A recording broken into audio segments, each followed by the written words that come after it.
What is going on, everyone? I am Bob O'Mac, and today on Crisis in the Toyverse, that's right, we are looking at something really awesome. I got this as an awesome Christmas present.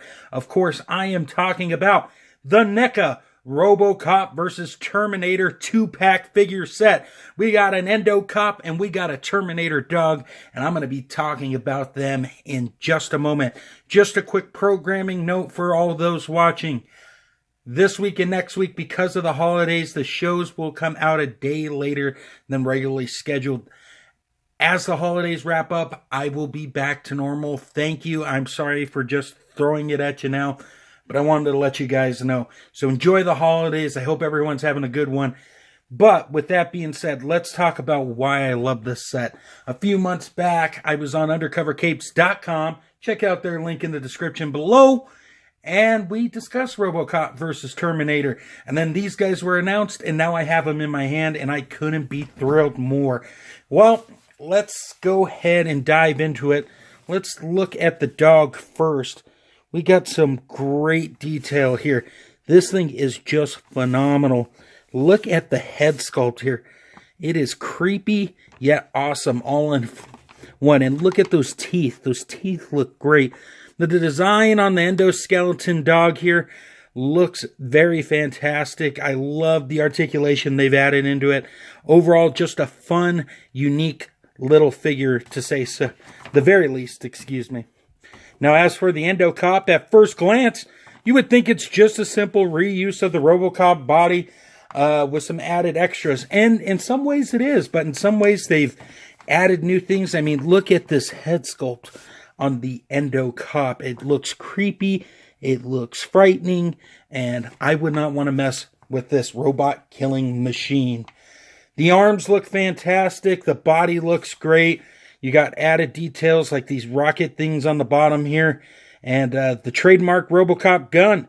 So all that's very fantastic. And while I'm speaking about the gun real quick before we go into articulation, that is the only accessory because you get not one, but two figures in this set. So I'm totally cool with that. Just wanted to get that out of the way right now. Well, since I have RoboCop in my hand, let's break down the articulation, because we all love people who break down articulation. In terms of the head, it looks up, it looks down, goes side to side, spins all the way around, does that exorcist thing. In terms of the arms, they go out, they go up, they go down, and they spin all the way around. We do have a single bend at the elbow, and the piston's looking very nice and working very well. My only minor complaint is that my arm's coming off. I'm going to have to heat it up and try to pop it back on. Wish me luck on that in the future. I'll keep you guys updated. In terms of the upper body, it is on a diaphragm joint, and it goes back tremendously. Not so much forward, but back it works very, very nice. We got a waist cut right there. You get full 360 out of that to get some creepy posing going on. Now the legs are the traditional RoboCop legs. He can't do the splits, even though he's a robot, but he can swivel all the way around and go out ever so slightly. Now he does have a bend at the knee and a hinge at the foot that allows for up and down, and you see the piston working very nicely on that. And it's the same thing on the other side. So all in all, decent amount of articulation. You're going to have fun posing this guy as he battles his way through old Detroit. So let's go ahead and talk about the dog now. Now, the dog has some pretty cool articulation. We got the head that goes up and down. Look how far that head goes up. The camera will work with me. The hinge on the jaw opens up. You just got a terrifying death look from this Terminator dog here. In terms of the neck, it's on a ball peg that allows it to go back and forward and side to side. We got a diaphragm joint right here that works very nicely. And we got another one so you can see those pistons working in action on this guy as well. Very decent amount of articulation, if I say so myself. As for the legs, for the front, they're on a ball peg. They go out that much. They go in. They go all the way around. We got a bend right here, and then we got a hinge system for the lower foot, and then we got a ball peg for the foot. You get a little rocking, not a lot, but just enough for your canine fun. I minor complaint. I wish the toe went down and up a little more without popping off, but that's just me. So in terms of the back leg, it's the same thing. You got that ball peg attached right there, in and out. So if you want them peeing on somebody, you can do that too. A bend right here at the knee, goes in and out like so.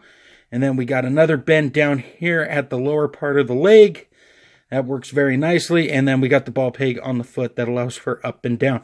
So a great amount of articulation at a great price point, if I say so myself. NECA has really knocked it out of the park on these guys and given this comic justice in action figure form.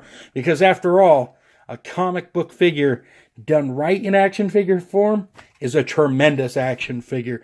So let's go ahead and do the size comparison and go from there. Alright guys, our RoboCop family size comparison. Now I don't have every RoboCop figure, and as a matter of fact, this is my first 2 Terminator figures, so I figured I'd just display what I have that's related to this, even just in name alone, so you can get a quick size comparison. Out in the front, we have Alex Murphy. Right next to him, of course, we got our Endocop and Terminator and a dog. And in the back, we have Ed 209. These guys fit in fantastically. If I zoom in here, you can see it a little more. You got a robot and his dog hanging out. You got a cop with attitude. And we got a robot that's ready to kill at a moment's notice.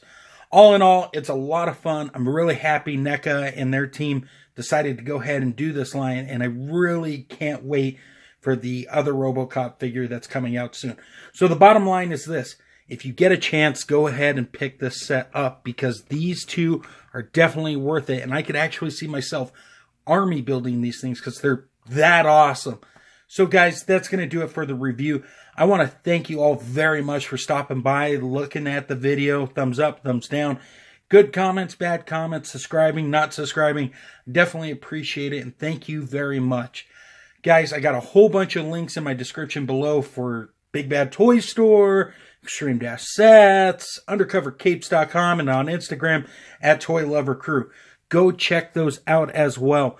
Definitely try to support the show in any way you can, even just by clicking the link. I appreciate that. Guys, I got a slideshow at the end of this thing. Thank you so much, and until next time, great googly moogly.